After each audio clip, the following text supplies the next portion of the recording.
Ladies and gentlemen, welcome to Chanel Jasmine, the best novel Chanel for romantic stories. Hai guys, selamat datang di channel Jasmine, channel terbaik untuk menyimak novel-novel romantis. Mohon dukung channel ini dengan subscribe, like dan share video-video yang ada di channel ini. Terima kasih.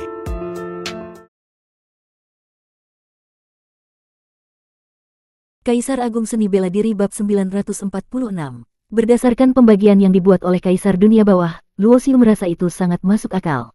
Sebenarnya, dengan kekuatan yang dimiliki Kaisar Dunia Bawah, meskipun ia tidak bekerja sama dengannya, ia tetap dapat mengambil bagian tanpa menghadapi masalah apapun. Menurut Kaisar Dunia Bawah, penguasa besar keluarga Hong yang bernama Hong Wu, adalah seorang master formasi ilahi tingkat 6. Ia dulunya adalah pemimpin keluarga Hong dari generasi sebelumnya, dan sekarang menjadi tetua agung yang sebagian besar waktunya dihabiskan dengan mengurung diri untuk mendalami seni formasi. Baru-baru ini, ia berhasil mencapai tingkat 6 sebagai master formasi ilahi. Saat Hong Wu masih seorang master formasi ilahi tingkat 5, ia sudah pernah mengunjungi Gunung Tuling. Saat itu, ia meneliti di Gunung Tuling selama bertahun-tahun, dan akhirnya menyimpulkan bahwa di Gunung Tuling memang tersembunyi sebuah harta karun. Bagaimana tepatnya Kaisar Dunia Bawah mendapatkan informasi tersebut tidak ia ungkapkan kepada Luo Xiu. Luo Xiu pun tahu diri dan tidak banyak bertanya. Selain itu, dalam perjalanan kali ini ke Gunung Tuling, salah satu leluhur dari keluarga Hong yang telah mengasingkan diri selama bertahun-tahun juga akan muncul. Selain itu, keluarga Hong telah mengundang masing-masing satu leluhur dari gerbang Kekaisaran Xinghe, Sekte Kaisar Zantian, dan Kuil Dewa Wuliang. Keturunan dari berbagai sekte kaisar dan keluarga-keluarga besar memiliki sejarah yang panjang. Kenyataannya, mereka juga pernah memiliki kekuatan Kaisar Agung, hanya saja mereka memilih untuk menyembunyikan keberadaan mereka dan tidak diketahui oleh dunia, jelas Kaisar Dunia Bawah. Dulu, Kaisar Zantian telah gugur di kuil Tianming. Luo Xiu sangat ingin menanyakan kepada Kaisar Dunia Bawah bagaimana hal itu bisa terjadi. Namun, yang tidak ia duga adalah, meskipun Kaisar Zantian telah gugur, Sekte Kaisar Zantian ternyata masih memiliki seorang leluhur dengan tingkat kekuatan Kaisar Agung. Ini membuat Luo Xiu tiba-tiba menyadari bahwa dengan sejarah panjang 3000 dunia besar yang telah berlangsung selama lebih dari 3 miliar tahun, mustahil hanya ada satu atau dua Kaisar Agung yang dikenal publik. Penguasa Gunung Yuanxi adalah seorang Kaisar Agung yang telah mencapai tahap pertengahan, sementara dari kuil Dewa Senyu di dunia kosong, seorang pengikut biasa saja sudah berada di tahap akhir Kaisar Agung. Apakah mungkin tidak ada Kaisar Agung di antara sekte-sekte Kaisar dan keluarga-keluarga besar lainnya? Mengenai para Kaisar Agung yang sepanjang sejarah mendominasi dunia dengan kekuatan hampir tak terkalahkan, setiap dari mereka berada di puncak kekuatan seorang Kaisar Agung. Kaisar Dunia Bawah dulunya juga berada di tingkat tersebut, hanya saja saat ini kekuatannya baru saja pulih sampai tahap pertengahan Kaisar Agung. Alasan ia berhasil menghancurkan kuil Senyu adalah karena leluhur Kaisar Agung yang menjaga kuil Senyu telah meninggal karena kehabisan usia lebih dari 1000 tahun yang lalu. Jika tidak, menghancurkan kuil Senyu tidak akan semudah itu. Namun, masalah ini merupakan rahasia terbesar dari kuil Senyu. Luo Xiu tidak tahu, dan Kaisar Dunia Bawah pun tidak mungkin mengetahuinya. Jadi, hanya bisa dikatakan bahwa kuil Senyu sedang sial. Setelah kehilangan leluhur mereka masih saja bertindak semena-mena dan tidak berhati-hati, hingga akhirnya terlibat masalah dengan Luo Xiu, seseorang yang tidak bisa diprediksi dengan logika biasa. Kapan kita akan berangkat? Tanya Luo Xiu. Dengan peningkatan kekuatannya, berbagai kekuatan yang tersembunyi dari sekte kaisar dan keluarga besar akan perlahan-lahan terungkap. Tentu saja semakin cepat semakin baik. Begitu Hong Wu berhasil membuka formasi dan menemukan artefak ilahi, kita akan langsung bergerak dan merebutnya, jawab Kaisar Dunia Bawah. Dengan kekuatan Luo Xiu dan Kaisar Dunia Bawah, menyembunyikan keberadaan mereka adalah sesuatu yang sangat mudah. Gunung Tuling memiliki reputasi besar di dunia besar Hongmeng. Dahulu, tempat ini merupakan sarang dari roh jahat yang mengerikan. Setelah roh jahat itu dibunuh oleh Kaisar Hongmeng, tempat ini, melalui proses panjang dari waktu, menghasilkan banyak artefak berharga. Ketika Luo Xiu dan Kaisar Dunia Bawah tiba di sana, mereka melihat banyak praktisi tingkat rendah yang berkeliaran di sekitar Gunung Tuling untuk mencari sumber daya. Dari dalam hutan yang dalam, kadang-kadang terdengar raungan dan teriakan dari binatang buas. Jika tidak ada legenda tentang artefak ilahi, tempat ini sebenarnya adalah surga bagi para praktisi tingkat rendah untuk mencari sumber daya, komentar Luo Xiu sambil menyebarkan kesadaran spiritualnya. Ia menemukan banyak obat dan bahan berharga dengan tingkat rendah, sementara beberapa binatang buas yang ada juga tidak terlalu kuat, membuat tempat ini sangat cocok untuk para praktisi yang berada di bawah tingkat Raja Dewa untuk berlatih. Para praktisi tingkat rendah hanya bisa bertahan hidup di celah-celah kesempatan. Meskipun kita terlihat jauh lebih kuat dari mereka, pada kenyataannya, masih ada banyak eksistensi yang jauh lebih kuat dari kita, kata Kaisar Dunia Bawah dengan nada penuh perasaan. Baik ia maupun Luo Xiu, mereka semua mulai dari tingkat terendah dari dunia kultivasi dan merasakan betul berbagai kesulitan dan tantangan yang harus dilalui saat kekuatan mereka masih lemah. Kita akan menyembunyikan keberadaan kita di sini dan menunggu. Hongwu seharusnya akan segera tiba, ujar Kaisar Dunia Bawah. Segera setelah itu, tubuhnya menghilang ke dalam hutan di bawahnya. Kaisar Dunia Bawah sangat menguasai hukum kematian. Ia dapat menyembunyikan seluruh aura kehidupan dalam tubuhnya, dan jika ada yang menyebarkan kesadaran spiritualnya, yang terdeteksi hanyalah sebongkah batu yang tidak memiliki sedikit pun tanda-tanda kehidupan. Sementara itu, Luo Xiu memiliki banyak teknik untuk menyembunyikan dirinya. Ia dengan mudah dapat memutarbalikkan ruang waktu dan menyembunyikan tubuhnya di dalam kekosongan. Baik mata maupun kesadaran spiritual tidak akan dapat menemukannya. Pada saat ini, Luo Xiu tidak menyiapkan formasi penyembunyian. Jika Hongwu benar-benar telah mencapai tingkat Grandmaster tingkat 6, formasi penyembunyian tingkat 5 yang biasa ia buat akan sangat mudah terdeteksi. Tidak lama kemudian, dari kejauhan di langit terlihat dua cahaya terang yang terbang mendekat dan mendarat di dekat Gunung Tuling. Setelah tiba, kedua sosok tersebut segera menyebarkan kesadaran spiritual mereka, tetapi mereka tidak menemukan keberadaan Luo Xiu dan Kaisar Dunia Bawah yang bersembunyi di dekat situ. Kesadaran spiritual kedua orang tersebut hampir menyapu seluruh area di sekitar Gunung Tuling sebelum akhirnya menariknya kembali. Kemudian, salah satu dari mereka mengeluarkan sebuah giok komunikasi. Tak lama kemudian, dua sosok lainnya muncul. Keempat orang tersebut berkumpul, dengan salah satu dari mereka sebagai pemimpin, dan mereka bersama-sama menuju Gunung Tuling. Gunung Tuling bukanlah satu gunung tunggal, melainkan suatu daerah pegunungan. Kaisar Dunia Bawah tanpa suara mengikuti mereka. Tubuhnya benar-benar tanpa tanda-tanda kehidupan. Dalam kesadaran spiritual, ia terlihat seperti sebongkah batu yang dapat bergerak tanpa menimbulkan suara atau gelombang apapun.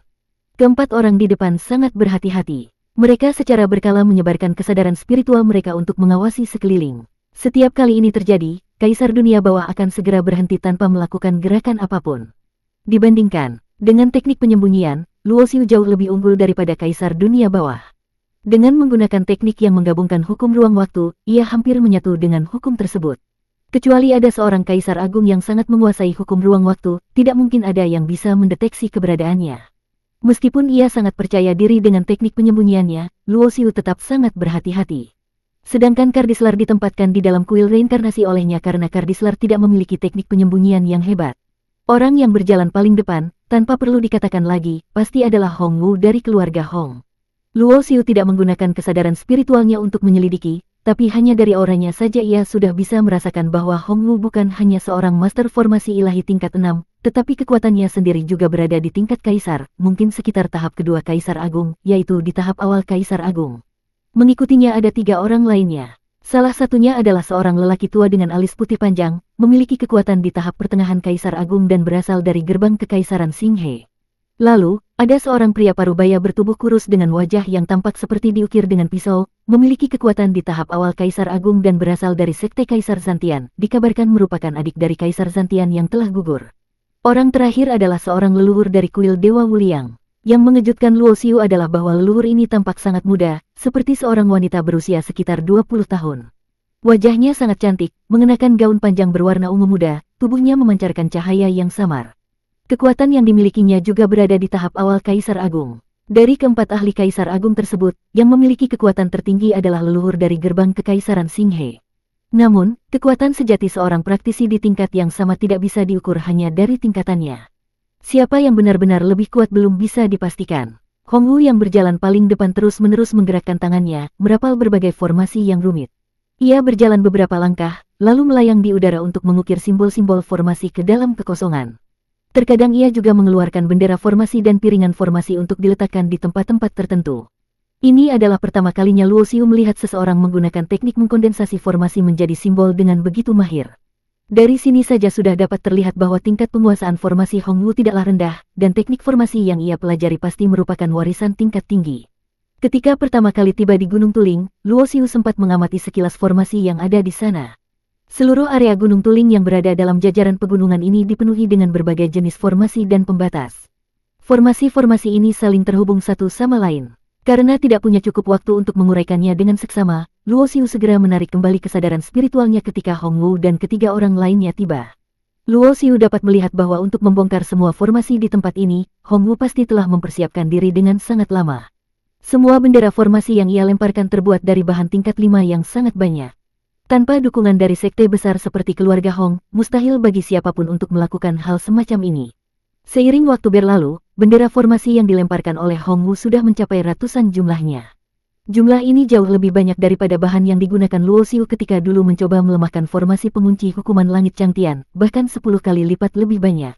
Selain itu, bendera-bendera formasi yang digunakan oleh Hong Wu memberikan efek yang besar. Cahaya yang terpancar dari bendera-bendera tersebut saling terjalin menjadi simbol-simbol formasi, yang kemudian melelehkan dan menetralkan berbagai formasi pembatas yang ada di Gunung Tuling layaknya salju yang mencair. Tanpa disadari, 3 hari telah berlalu. Hong Wu dan 3 rekannya masih terus mengelilingi Gunung Tuling. Jumlah bendera formasi yang dilemparkan hampir mencapai 1000. Sampai kapan mereka akan terus berputar-putar seperti ini? Kaisar Dunia Bawah mulai merasa tidak sabar, dan mengirim pesan melalui kesadaran spiritualnya kepada Luo Xiu. Tidak baik, saat Kaisar Dunia Bawah mengirim pesan melalui kesadaran spiritual, wajah Luo Xiu tiba-tiba berubah. Itu karena di seluruh Gunung Tuling, di mana-mana terdapat simbol formasi yang dipasang oleh Hong Wu. Selama mereka tidak mengeluarkan aura apapun, itu tidak menjadi masalah. Namun, begitu ada sedikit saja aura yang keluar, Hong Wu sebagai pengendali formasi akan segera mengetahuinya. Mengirim pesan melalui kesadaran spiritual pasti akan menimbulkan getaran dari kesadaran tersebut. Ada orang yang mengikuti kita. Benar saja, Hong Wu yang berada di depan tiba-tiba berbalik dan berteriak keras, memperingatkan 3 orang lainnya. Dalam sekejap, simbol-simbol formasi dengan cepat mengunci lokasi di mana Luo Xiu dan Kaisar Dunia Bawah bersembunyi. Karena Kaisar Dunia Bawah baru saja mengirim pesan melalui kesadaran spiritual, tidak hanya posisi dirinya yang terungkap, tapi juga posisi Luo Xiu. Menyadari bahwa dirinya sudah terungkap, Kaisar Dunia Bawah tahu bahwa ia tidak memahami formasi sama sekali dan tidak mengira bahwa menggunakan pesan kesadaran spiritual di tempat seperti ini akan menjadi masalah. Luo Xiu, kau pergi dulu. Aku akan mengalihkan perhatian mereka. Kaisar Dunia Bawah berteriak dengan gagah berani dan langsung meluncur maju, mengeluarkan peti mati Dewa Dunia Bawah dan lampu Dewa Perunggu sekaligus. Kardislar, kau pergi bantu dia. Tanpa ragu, Luo Xiu mengeluarkan kuil reinkarnasi, dan Kardislar pun langsung melesat keluar dari dalamnya. Dalam sekejap, Kaisar Dunia Bawah dan Kardislar sudah terlibat pertempuran dengan 3 Kaisar Agung, leluhur Xinghe, leluhur Zantian, dan leluhur Wuliang. Adapun Hong Wu, ia tidak perlu bertarung langsung karena di sekeliling Gunung Tuling telah ia pasang lebih dari 1000 bendera formasi. Di bawah kendalinya, bendera-bendera tersebut dapat mengeluarkan kekuatan yang mengerikan dengan mudah. Luo Xiu sendiri tidak bertarung, karena ia tahu bahwa ancaman terbesar bukanlah ketiga Kaisar Agung itu, melainkan formasi yang dibuat oleh Hong Wu. Selama 3 hari terakhir, Luo Xiu mengingat dengan jelas di mana semua bendera formasi itu diletakkan. Kemenangan atau kekalahan dalam pertarungan ini akan ditentukan oleh siapa yang lebih unggul dalam teknik formasi. Bersambung.